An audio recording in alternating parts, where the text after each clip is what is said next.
بسم اللہ الرحمن الرحیم۔ بنیادی مسائل کے جوابات۔ مرتبہ ظہیر احمد خان، انچارج شعبہ ریکارڈ، دفتر پی ایس، لندن۔ روزنامہ الفضل انٹرنیشنل، ہفتہ 28 اکتوبر 2023۔ قسط نمبر 63۔ سوال: یو کے سے ایک مربی صاحب نے حضور انور ایدہ اللہ تعالیٰ بنصر العزیز کی خدمت اقدس میں سنن ترمذی کی 2 روایات بھجوا کر استفسار کیا کہ کیا یہ احادیث ٹھیک ہیں اور کیا ہم انہیں اپنے دلائل میں استعمال کر سکتے ہیں؟ حضور انور ایدہ اللہ تعالیٰ نے اپنے مکتوب مورخہ 18 اگست 2022 میں اس سوال کے جواب میں درج ذیل رہنمائی فرمائی۔ حضور نے فرمایا، سنن ترمذی کی یہ روایات کتاب و تفسیر باب ومن سورۃ محمد صلی اللہ علیہ وآلہ وسلم میں روایت ہوئی ہیں۔ ان کا مضمون یہ ہے کہ حضور صلی اللہ علیہ وآلہ وسلم نے آیت وَإِن تَتَوَلَّوْا يَسْتَبْدِلْ قَوْمًا غَيْرَكُمْ ثُمَّ لَا يَكُونُوا أَمْثَالَكُمْ، یعنی اگر تم پھر جاؤ تو وہ تمہاری جگہ ایک اور قوم کو بدل کر لے آئے گا اور وہ تمہاری طرح سستی کرنے والے نہیں ہوں گے کی تلاوت کی، جس پر صحابہ رضوان اللہ علیہم اجمعین نے دریافت کیا کہ یہ کون لوگ ہیں؟ تو حضور صلی اللہ علیہ وآلہ وسلم نے حضرت سلمان فارسی رضی اللہ تعالیٰ عنہ کے کندھے پر ہاتھ مار کر فرمایا کہ یہ اور اس کی قوم، یہ اور اس کی قوم۔ اور دوسری روایت میں ہے کہ حضرت سلمان فارسی رضی اللہ تعالیٰ عنہ حضور صلی اللہ علیہ وآلہ وسلم کے پہلو میں بیٹھے ہوئے تھے،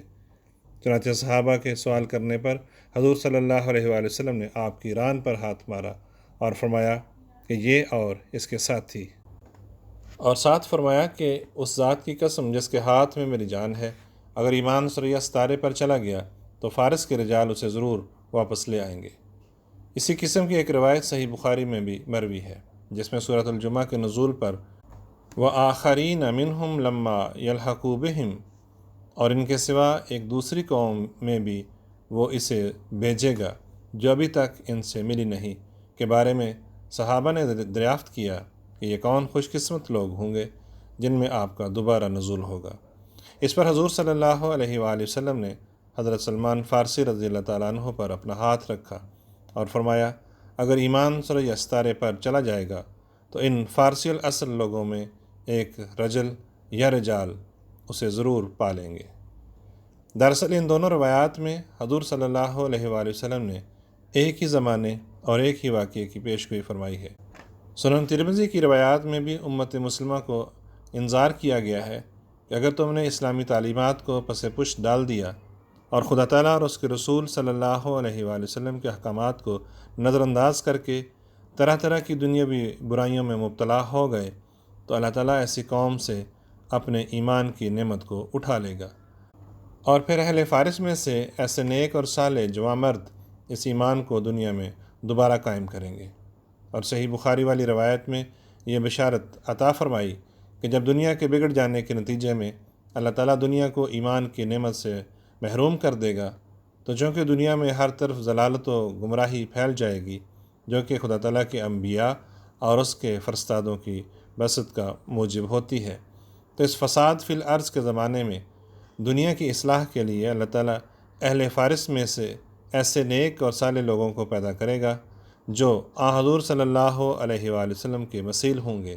اور ان کا آنا حضور صلی اللہ علیہ وآلہ وسلم کا آنا ہوگا، اور یہ لوگ ایمان کو ثریا سے لا کر دوبارہ اس دنیا میں قائم کریں گے۔ پس دونوں کتب کی روایات بالکل درست ہیں اور ایک دوسرے کی تائید کر رہی ہیں، نیز ایک ہی زمانے کی بابت ان میں بشارتیں دی گئی ہیں۔ ہم صحیح بخاری کی روایت کو اپنے علم الکلام میں زیادہ اس لیے استعمال کرتے ہیں کہ یہ کتاب زیادہ مستند ہے اور اسے مسلمانوں کی اکثریت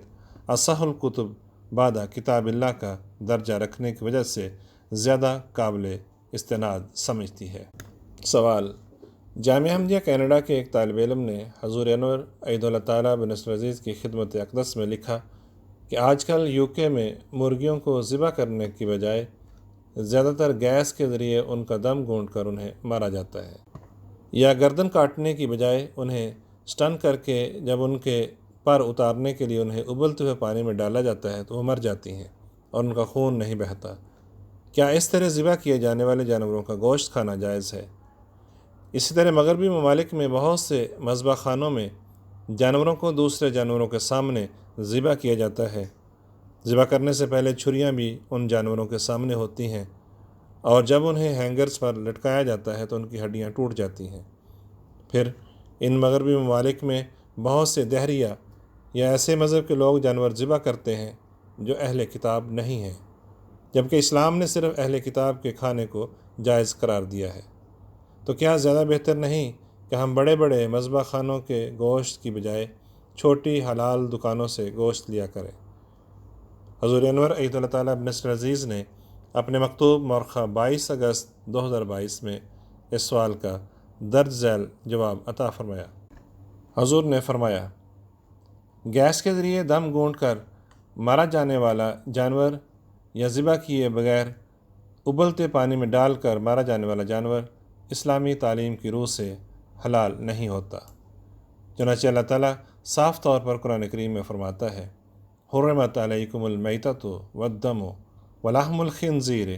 وما اہل لغیر اللہ بہ والمنخنقۃ والموقوذۃ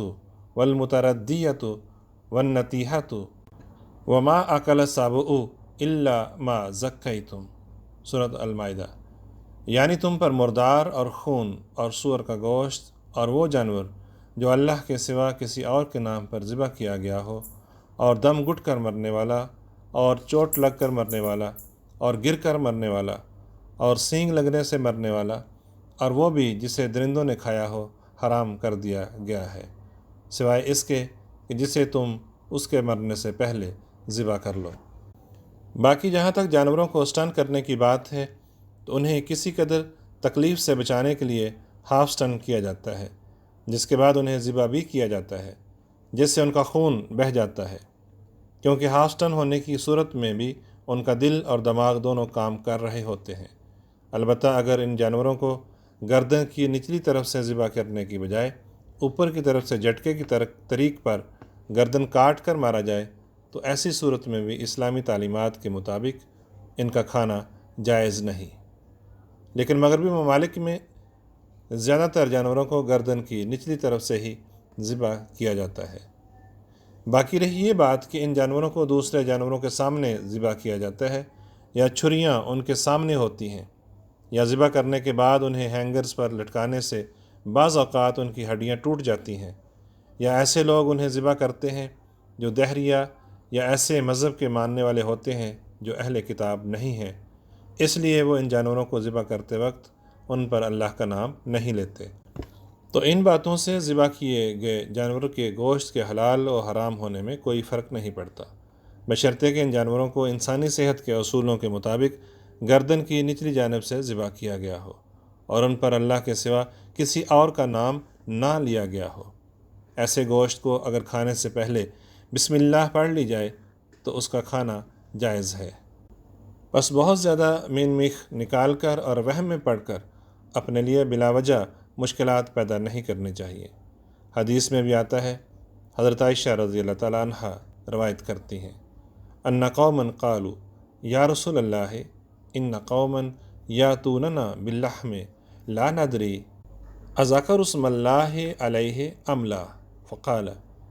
فقال رسول اللہ صلی اللہ علیہ وآلہ وسلم سموا اللہ علیہ وقلوہ۔ یعنی کچھ لوگوں نے عرض کیا کہ یا رسول اللہ صلی اللہ علیہ وسلم، ایک جماعت ہمارے پاس گوشت لے کر آتی ہے، ہم نہیں جانتے کہ انہوں نے اسے ذبح کرتے وقت اس پر اللہ کا نام لیا ہوتا ہے یا نہیں۔ اس پر رسول اللہ صلی اللہ علیہ وآلہ وسلم نے فرمایا، تم اس گوشت پر اللہ کا نام بسم اللہ پڑھ لیا کرو اور اسے کھا لیا کرو۔ اسی طرح حضرت مسیح موعود علیہ السلام کی خدمت میں عرض کیا گیا کہ کیا ہندوؤں کے ہاتھ کا کھانا درست ہے؟ فرمایا، شریعت نے اس کو مباح رکھا ہے۔ ایسی پابندیوں پر شریعت نے زور نہیں دیا، بلکہ شریعت نے تو قد افلح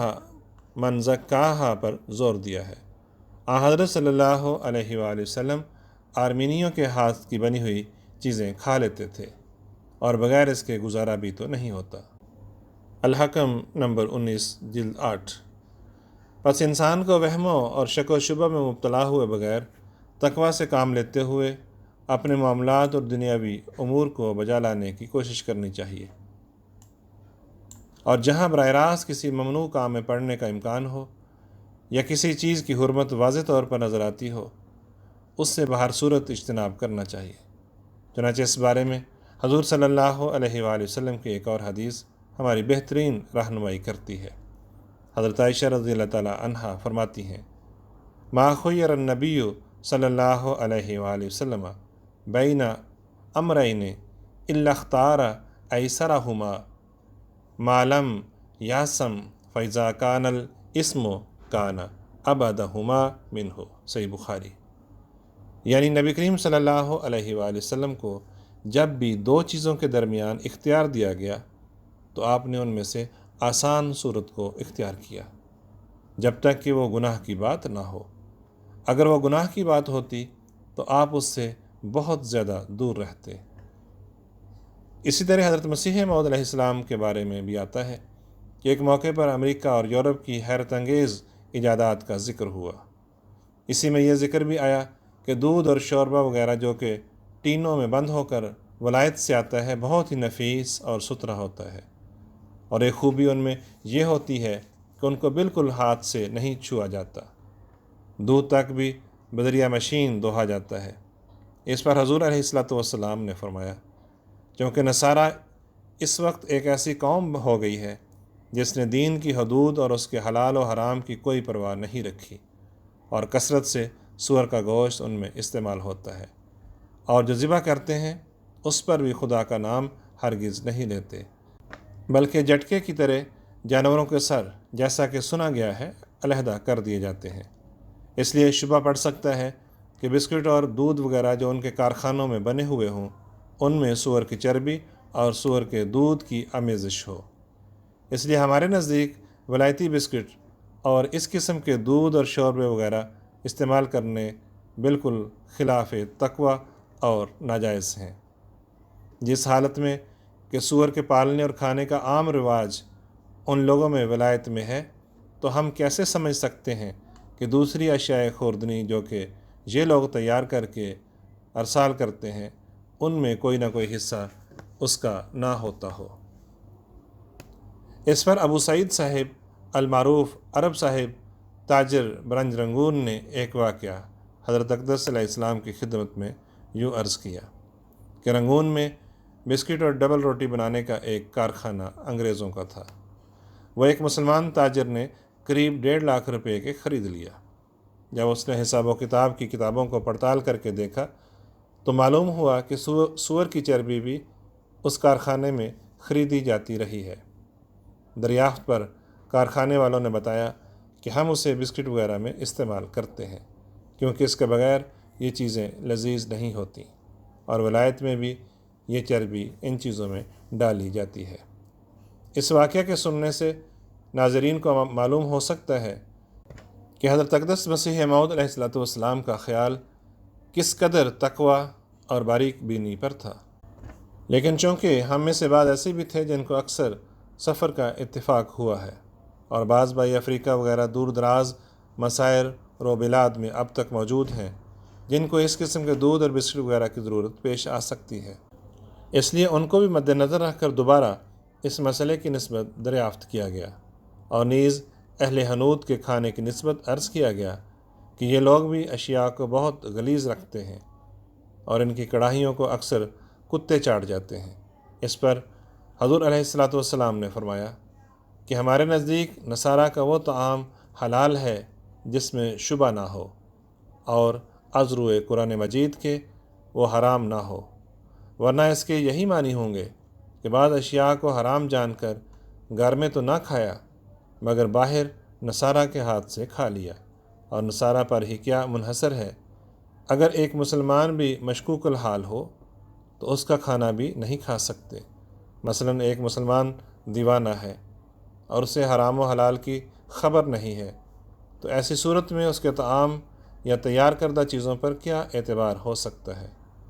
اسی لیے ہم گھر میں ولایتی بسکٹ استعمال نہیں کرنے دیتے، بلکہ ہندوستان کی ہندو کمپنی کے منگوایا کرتے ہیں۔ عیسائیوں کی نسبت ہندوؤں کی حالت اضطراری ہے، کیونکہ یہ کثرت سے ہم لوگوں میں مل جل گئے ہیں اور ہر جگہ انہی کی دکانیں ہوتی ہیں۔ اگر مسلمانوں کی دکانیں موجود ہوں اور سب شے وہاں سے ہی مل جاوے تو پھر البتہ ان سے خوردنی اشیاء نہ خریدنی چاہیے۔ البدر نمبر 27۔ بس خلاصہ کلام یہ کہ انسان کو نہ تو بہت زیادہ وہموں میں پڑھ کر جائز چیزوں کے استعمال سے بلا وجہ کنارہ کشی کرنے کی ضرورت ہے، اور نہ ہی غیر محتاط انداز اختیار کر کے ہر جائز و ناجائز چیز کو استعمال کرنے کی کوشش کرنی چاہیے، بلکہ ایک مناسب اور محتاط حد تک معاملات کی تحقیق کر کے اسلامی تعلیمات کے مطابق زندگی گزارنے کی کوشش کرنی چاہیے۔ سوال: کینیڈا سے ایک دوست نے حضور ایدہ اللہ تعالیٰ بنصر العزیز کی خدمت اقدس میں لکھا کہ کیا عید الاضحیٰ کی قربانی کرنے والے کے لیے ضروری ہے کہ وہ ذی الحجہ کا چاند نکلنے سے قربانی کرنے تک اپنے بال اور ناخن نہ کٹوائے؟ اور کیا یہ حکم بیرون ملک رہنے والوں پر بھی لاگو ہوتا ہے جو خود قربانی کرنے کی بجائے جماعت کو یا کسی اور عزیز کو رقم دے کر قربانی کرواتے ہیں؟ حضور انور ایدہ اللہ تعالیٰ بنصر العزیز نے اپنے مکتوب مؤرخہ 22 اگست